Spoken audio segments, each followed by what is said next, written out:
अब इस वीडियो के माध्यम से कई सारे इलेक्ट्रिकल कंसेप्ट के बारे में हम बात करेंगे, जहाँ पे कॉगिंग और क्रॉलिंग को भी समझेंगे जो आपको इंडक्शन मोटर के अंदर देखने मिलता है। और हो सकता है आपने इससे रिलेटेड वीडियोस देखा होगा, पर इस वीडियो को देखने के बाद आपके कंसेप्ट में बहुत ज़्यादा क्लैरिटी आने वाला है और कुछ मिसकंसेप्शन भी है उसको भी हम क्लियर करेंगे और हमेशा की तरह जो है आपको कुछ नई इन्फॉर्मेशन जो है ज़रूर प्रोवाइड करने की कोशिश करेंगे। तो इस वीडियो को देखते रहिए, आपको कुछ नया तो क्या बहुत कुछ सीखने मिलने वाला है।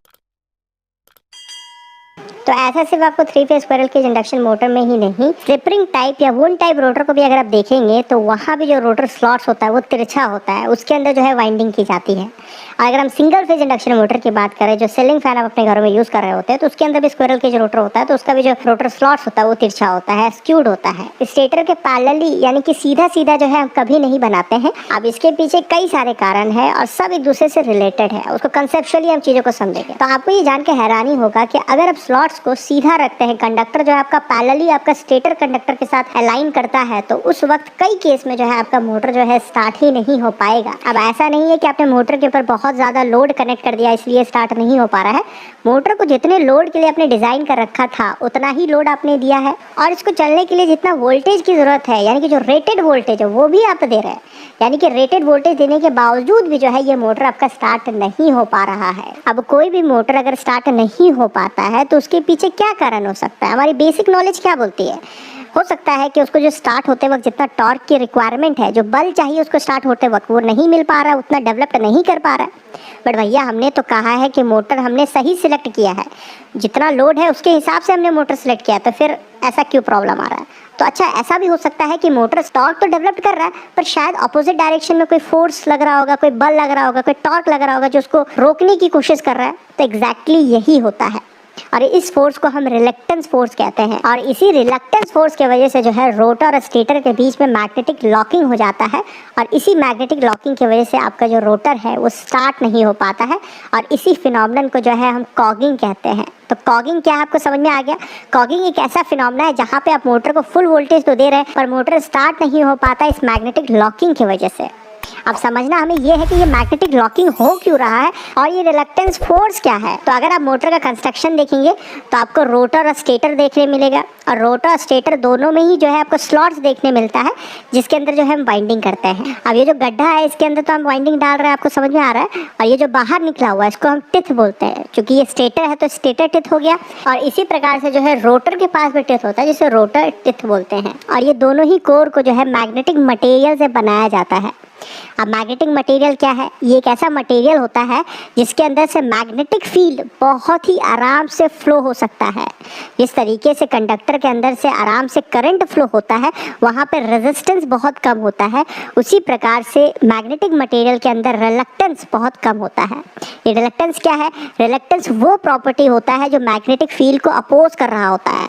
तो जितना कम रिलक्टेंस होगा उतना ज़्यादा आराम से मैग्नेटिक फील्ड आपके मटेरियल के अंदर फ्लो हो सकेगा। और जैसा कि मैंने आपको करंट के केस में बताया था कि करंट हमेशा उस जगह से फ्लो होता है, उस पाथ से फ्लो होना चाहता है जहाँ पे उसको कम से कम रेजिस्टेंस मिले, कम से कम रुकावट मिले।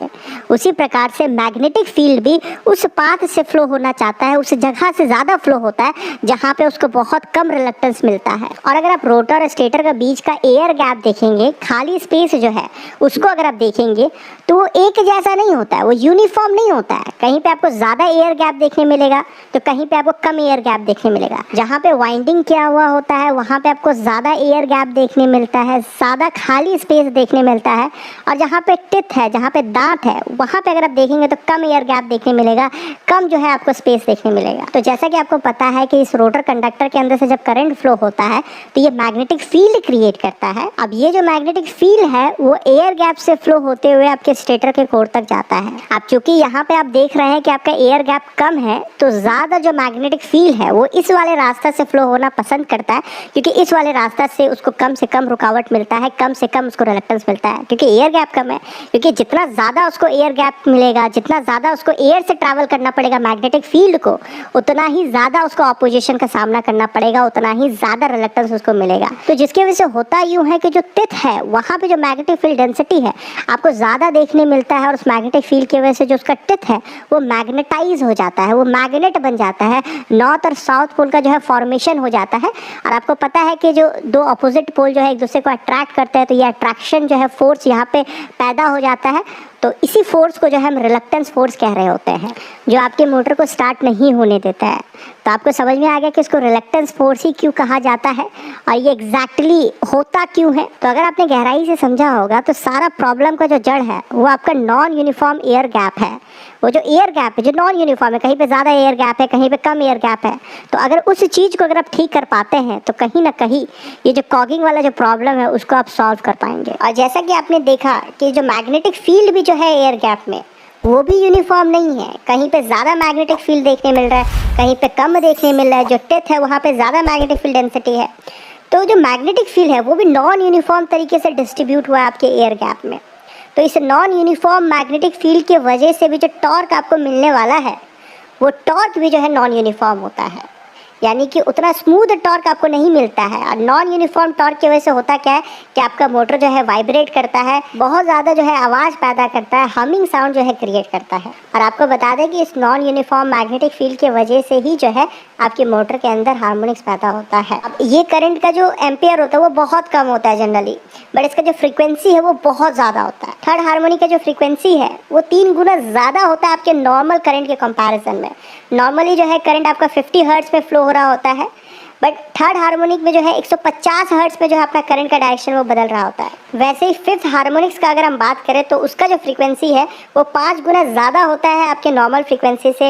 वैसे ही सेवन्थ का जो है 7 गुना ज़्यादा होता है। और इसी सेवन्थ ऑर्डर हार्मोनिक्स की वजह से ही जो है कई बार आपको मोटर जो है बहुत ही स्लो जो है रोटेट करता हुआ दिख रहा होता है। और इसी फिनोमेनन को जो है हम क्रॉलिंग कहते हैं। तो क्रॉलिंग एग्जैक्टली है कि आपको समझ में आ गया कि आपका मोटर जो है बहुत ही स्लो स्पीड में रोटेट कर रहा होता है। अगर 1500 आरपीएम का मोटर है तो वो लगभग 210 के आसपास जो है वो रोटेट कर रहा होगा। और इसके पीछे का कारण क्या है? कारण है सेवन्थ ऑर्डर हार्मोनिक्स। और ये हार्मोनिक्स पैदा क्यों हो रहा है? आपके नॉन यूनिफॉर्म मैग्नेटिक फील्ड की वजह से। और ये नॉन यूनिफॉर्म मैग्नेटिक फील्ड क्यों हमें मिल रहा है? ये नॉन यूनिफॉर्म एयर गैप की वजह से। और ये नॉन यूनिफॉर्म एयर गैप क्यों हमें मिल रहा है? इस रोटर स्लॉट्स की वजह से। तो जब आप इस रोटर स्लॉट्स को तिरछा लगाते हैं तो उससे होता यूँ है कि जो एयर गैप है पहले के कंपैरिजन में ज़्यादा यूनिफॉर्म हो जाता है, जिसके वजह से आप कॉगिंग को कम कर पाते हैं, क्रॉलिंग को कम कर पाते हैं। अब चूँकि एयर गैप आपका यूनिफॉर्म हो गया है तो जो मैग्नेटिक फील्ड का डिस्ट्रीब्यूशन है वो भी यूनिफॉर्म हो जाएगा, जिसकी वजह से जो आपको टॉर्क मिलेगा वो भी यूनिफॉर्म मिलेगा, यानी कि वो भी स्मूथ मिलेगा। यानी कि आपका मोटर कम वाइब्रेट करेगा और हमिंग साउंड जो है रिड्यूस हो जाएगा। और इसका एक एक्स्ट्रा जो एडवांटेज आपको मिलता है कि इसका जो टॉर्क आउटपुट है वो भी बढ़ जाता है। वो कैसे होता है कि आपका अगर स्लॉट्स तिरछा है तो उसमें जो आप कंडक्टर डालेंगे वो भी तिरछा होगा। पहले के मुकाबले आपको ज़्यादा कंडक्टर डालना होगा, यानी कि आपके कंडक्टर का जो लेंथ है वो ज़्यादा होगा। अगर आपका कंडक्टर का लेंथ ज़्यादा होगा तो कंडक्टर का रेजिस्टेंस बढ़ जाएगा। तो देखा कितना बेहतरीन तरीके से जो हमने सारी चीज़ों को समझ ली है, कुछ भी हमें रटने की ज़रूरत नहीं है, सारी चीज़ें जो है कंसेप्चुअली हमें याद रहने वाली है। तो मिलते हैं ऐसे ही किसी वीडियो में। Till then take care, bye bye.